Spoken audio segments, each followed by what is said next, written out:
Gombe State Deputy Governor decries growing impact of climate change in the northern region, flags of strategic action to tackle the scourge. Gombe State joined the rest of the world to mark World Tuberculosis Day. Livestock Productivity and Resilience Support Project helps donate equipment to boost veterinary services in Gombe State.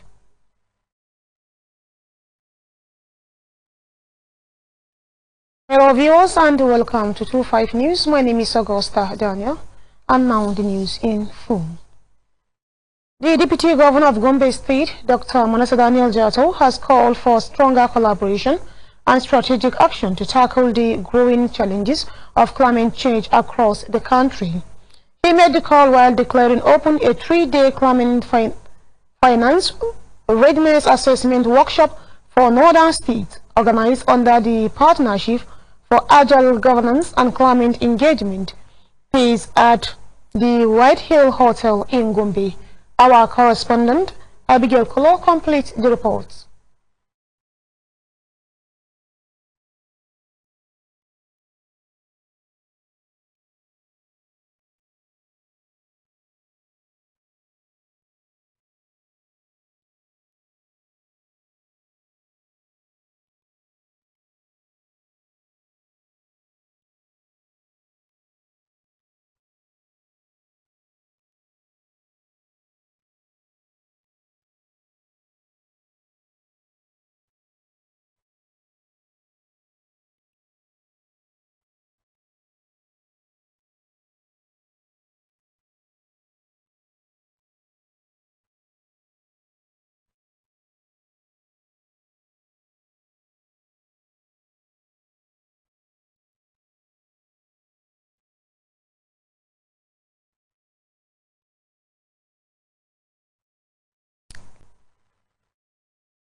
We sincerely apologize. The report will come your way in our subsequent bulletin. Representing Governor Muhammadu Inuwa Yahya, Dr. Manasseh Jatto commended participants, resource persons and development partners, including UK International Development, noting that the workshop comes at a critical time when environmental challenges are becoming increasingly severe. He identified major climate concerns affecting Gombe State and the region, to include dwindling rainfall, early cessation of rains, desertification, deforestation, and rising temperatures. Dr. Manasseh Jatto stressed that the impact of these challenges on agriculture, public health, livelihoods, and overall survival requires urgent and coordinated action. The Deputy Governor described the PACE initiative as timely and necessary, noting that Gombe State has already taken proactive steps through its Gombe Goes Green project, also known as 3G program, which targets planting of at least 1 million trees annually. He added that the initiative continues to record remarkable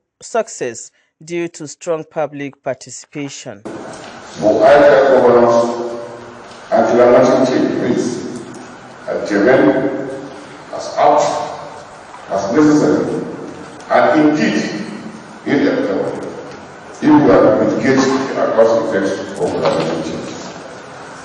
I am aware that Nigeria has also nationals that we are able to control support to everybody. Dr. Manasseh Daniel Jatto emphasized that climate finance presents vast opportunities for development, explaining that effective partnerships can stimulate infrastructural growth, agricultural transformation, job creation, environmental sustainability, and improved public health outcomes. Earlier in his remarks, the national team lead of PACE, Mr. Ifeanyi Peters Uguoki, described climate change as an existential threat, linking many conflicts in communities to competition over land and water resources. He warned that human activities such as deforestation and rising emissions are accelerating environmental degradation. Mr. Uguoki explained that the program is designed to support states in building the technical and institutional capacity required to access global climate funds, noting that such funding is largely concessional and depends on transparency, preparedness, and strong governance structure. He outlined mitigation and adaptation as the two key approaches to climate action, adding that the initiative will assist states in identifying priority climate projects and linking them with potential investors. Climate change is no longer something that is treated with levity because it's about our life, it is about our economy. It is an economy. Because if you look at the investment in street lights, for example, that is powered by solar, if you look at solar panels, if you look at some other issues around climate change, it's not like it's an economy. China is leading right now in most of the climate change technology, especially solar power. Participants from various states also shared their experiences and commitments towards addressing climate changes. They noted ongoing efforts to develop comprehensive climate policies and implement green projects aimed at strengthening environmental resilience. Abigail Kolo reporting for GMC News.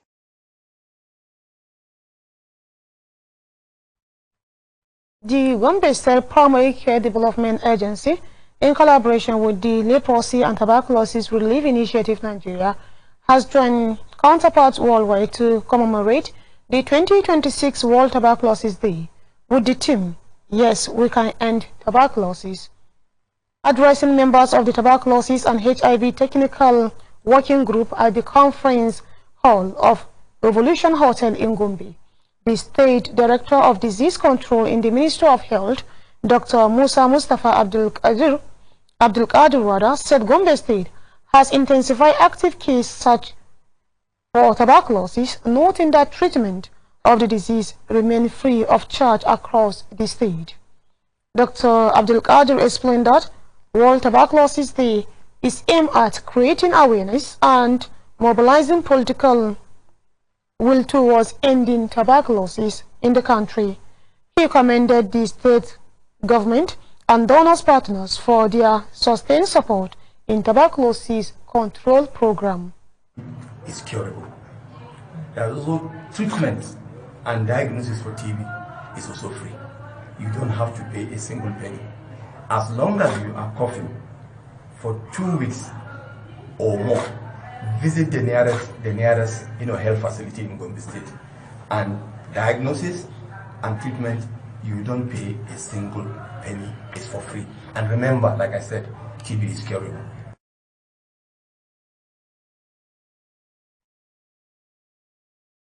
Also speaking, the National Clinical Mentor on HIV in Gombe State, Dr. Jones Tunde Aremu, highlighted the significant program in tuberculosis and HIV management, including improved diagnosis, enhanced expertise in patient care, availability of free medications, and education in stigma against patients.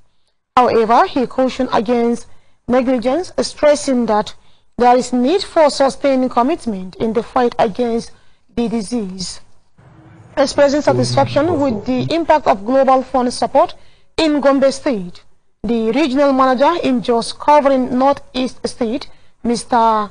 Tinzink Mary Dashe of the Institute of Human Virology Nigeria, said Gombe State is making notable progress in integrating disease control programs, while adding that the presidency is proactive in the procurement of drug and testing kits to avoid issues of stock out.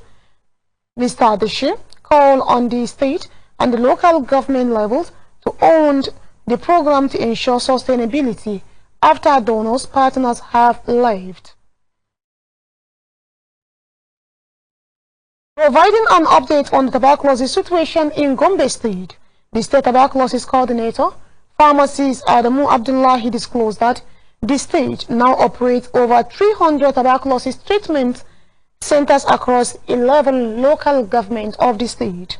The meeting also featured interactive section with experts recommending improved data management system and strengthening service delivery to enhance tuberculosis control efforts across Gombe State. The Gombe State government, in collaboration with Livestock Productivity and Resilience Support LPRES project, has produced or procured sensitive equipment for distribution to upgrade veterinary clinics across the state. Receiving the equipment in his office, the state Commissioner Ministry for Agriculture, Animal Husbandry and Cooperative, Dr. Barnabas Malle, said the items, which include consumable and other veterinary tools, will be distributed to clinics to enhance disease control, diagnosis, and treatment of animals across the state. Dr. Malle commended Governor Muhammadu Inuwa for his commitment to improving livestock production and urged veterinary personnel to make proper use of the equipment in the service of the livestock owners and the general public. In his remarks shortly after presenting the equipment, the Gombe State Project Coordinator of the Livestock Productivity and Resilience Support (LPRES) project, Professor Usman Bello Abubakar, expressed appreciation to Governor Muhammadu Inuwa for his continuous support to the project, noting that it has contributed to the successes recorded so far in the area. Professor Abubakar disclosed that 6 veterinary clinics had been renovated and upgraded across the state in line with the directive of the governor, which also led to the procurement of the new equipment. He called on livestock owners to promptly report cases of illness to suspected diseases outbreak to the nearest veterinary clinics to ensure healthier animals and safer meat production in Gombe State. The steering committee chairperson of the Adolescent Girls Initiative for Learning and Empowerment Agile project in Gombe State, Professor Aishatu Umar Megari, has reaffirmed the committee's commitment to sustain implementation of the project in 2026. Professor Megari made this known while briefing journalists shortly after a steering committee meeting held at the State Ministry of Education. Our correspondent, Saleh Sarkikumo, completes the report. Professor Megari explained that the meeting received the project performance in the first year and assessed key challenges which are viewed to addressing them for improved outcome in 2026. We're going to look at the implementation update. We are going to look at challenges, and we're going to look at how far Agile has impacted on the lives of the girls of Gombe State. Last year we had about so many activities, but one of the most impactful one was the conditional cash transfer to 12,101 girls who have benefited from the scholarship for a whole year in terms of registration in school for those moving from JS3 to SS1. Professor Megari stressed that the Agile project remains determined to eliminate all barriers hindering access to education for the girl child. She also commended Governor Muhammadu Inuwa for the confident response in the committee, assuring that members will continue to give their best to ensure the success of the initiatives. Meanwhile, the State Agile Project Coordinator, Dr. Amina Haruna Abdul, disclosed that about 12,000 adolescent girls benefited from the conditional cash transfer program in 2025. She added that the number is expected to rise significantly in 2026, with about 30,000 girls already enrolled under the scheme. Dr. Abdul further revealed that the project will oversee the construction of 26 new junior and senior secondary schools, alongside the renovation of over 500 schools across the state this year. We presented the update of the project so far. We presented our challenges, and they were able to give us a way forward, to give us input and advices on how to go about some of our challenges. This 2026, we hope to achieve more than 80% of the whole implementation, because it is in 2026 that we hope to carry out the construction of the 26 new secondary schools. We hope also to complete the renovation for all our schools, including the large grant. Also, we hope to have even the third cohort of the girls' scholarship. Now we have 12,000, second cohort we have 30,000, and for the third cohort we plan to have 50,000. She commended the steering committee for its continued support and collaboration. Members of the committee include state commissioners, the executive chairman of SUBEP, and the special advisor to the governor on donor agencies. For GMC News, Saleh Sarkikumo reporting.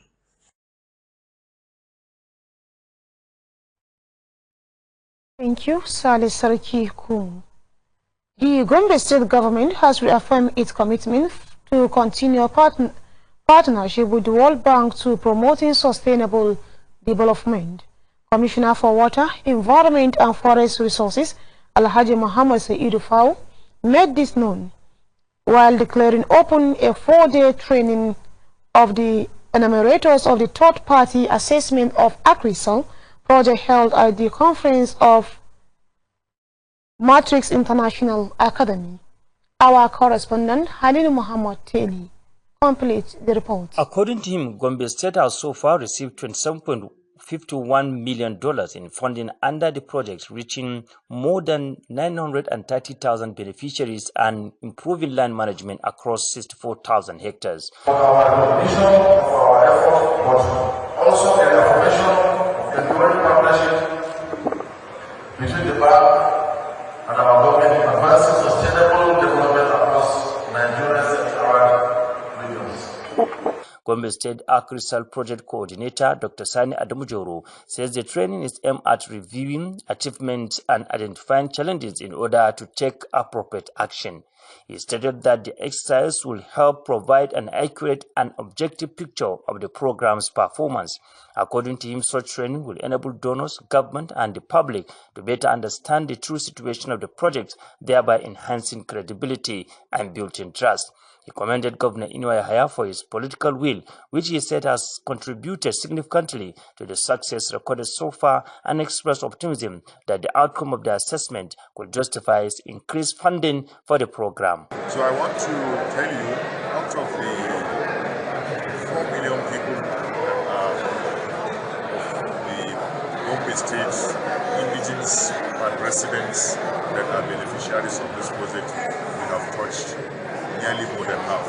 And don't forget, if you are constructing a road here, you are constructing not only for the people that you refer to as direct or indirect beneficiaries, but rather you are constructing to the entire population of the state. The coordinator also urged enumerators to remain fair, objective, and professional in carrying out their duties, while the benefiting communities should cooperate with them and give sincere information. In a goodwill message, the Gombe State Commissioner for Agriculture and Animal Husbandry, Dr. Barnabas Malay, said the choice of the state reflects the sustained effort of Governor Muhammad Inouye Haya, as well as the commitment of the AgriSol Project Coordinator, Dr. Sani Adamujoro. Speaking on behalf of the World Bank Tax Team Lead, Mrs. Joy Agene, Mr. Joseph Abba, said plans had been carefully developed at the national level and subsequently implemented across participating states.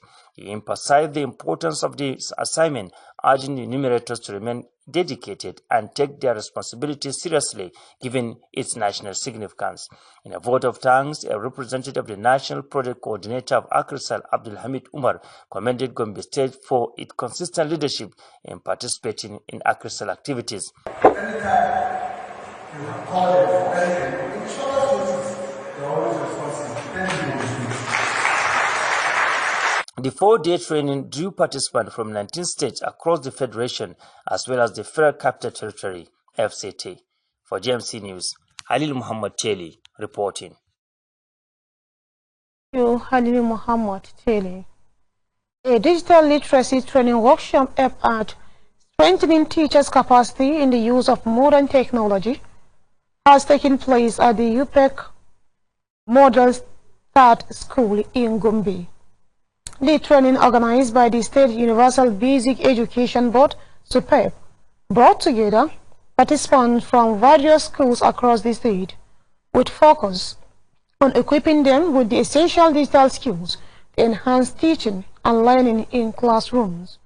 Facilitators of the program, Dr. Dahiru Usman Haruna, explained that the training was designed to expose teachers to digital tools and improve their efficiency in lesson delivery, record keeping, and overall classroom management. He stressed that integrating technology into education is vital to meeting global standards. Digital literacy for primary school ICT teachers, who happens to be my teachers, because I cannot be here standing if I did not actually pass through hands of participants that are before me here.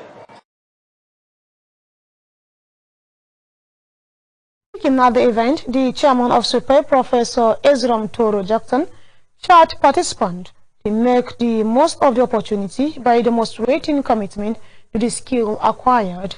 He noted that the success of the initiative depends largely on how effectively the knowledge gained is applied in the schools. Also speaking, a full member of the board, Gambo Adamu Aliyu, highlighted the importance of the training and urged participants to remain attentive and make the best use of the opportunity provided. In her vote of thanks, the board secretary of SUPEP, Gombe, Hajia Yawoji Ahmad Bala, appreciated the board for organizing the training, describing it as a timely intervention that will significantly improve the quality of education in Gombe State. The workshop forms part of an ongoing effort to build teachers' capacity and promote the integration of digital technology in the education sector across Gombe State. The chairman of Balanga local government area of the state, Dr. Ibrahim Salihu, has reiterated his commitment to maintaining peace and order across the area. He made this known while delivering a report of an investigation into allegation of harboring a suspected criminals and raising insecurity in Godobe, Yulu, and Galadima communities of Bombam district in Dadia Chiefdom. The chairman described criminality and insecurity as serious threat that must not be tolerated, assuring that the council will thoroughly review the report and ensure that anyone found culpable face the full wrath of the law, and urge residents to remain law-abiding citizens to sustain peace and security in their community. Responding, the fellow Dadia Alhaji Dr. Abdul Qadir Abubakar Galadima III expressed appreciation to the chairman for his prompt intervention and the constitution of an investigative committee. He noted that the action demonstrates the chairman's concern for the welfare of his people and called on authorities to punish offenders. He also commended Governor Muhammadu Inuwa for his continued effort in promoting peace in the state and urged a resident to support government programs and policies for more dividends of democracy. In separate remark, the APC Zonal Vice Chairman Salim Isa Salihu and the Special Advisor on Ecology and Environment, Malam Muaz Abubakar Garba, praised the chairman for his swift response. They cautioned residents against harboring criminals and encouraged them to report any suspicious activities to the relevant authorities. In a related development, Dr. Ibrahim Salihu has extended his condolences to the district health of Degree following the death of his wife. Represented by the Secretary to the Council, Malan Salihu Umar Reme, the chairman described death as inevitable and urged the bereaved families to accept the loss in good faith. Beloved viewers, to end the news, a recap of the top stories that made the headlines. We reported to you that Deputy Governor of Gombe State decried growing impact of climate change in the northern region, flags of strategic action to tackle the scourge. We also reported to you that Gombe State joined the rest of the world to mark World Tuberculosis Day. And lastly, Livestock Productivity and Resilience Support Project L-Press donated equipment to boost veterinary services in Gombe State. That has been the news, and thank you for watching.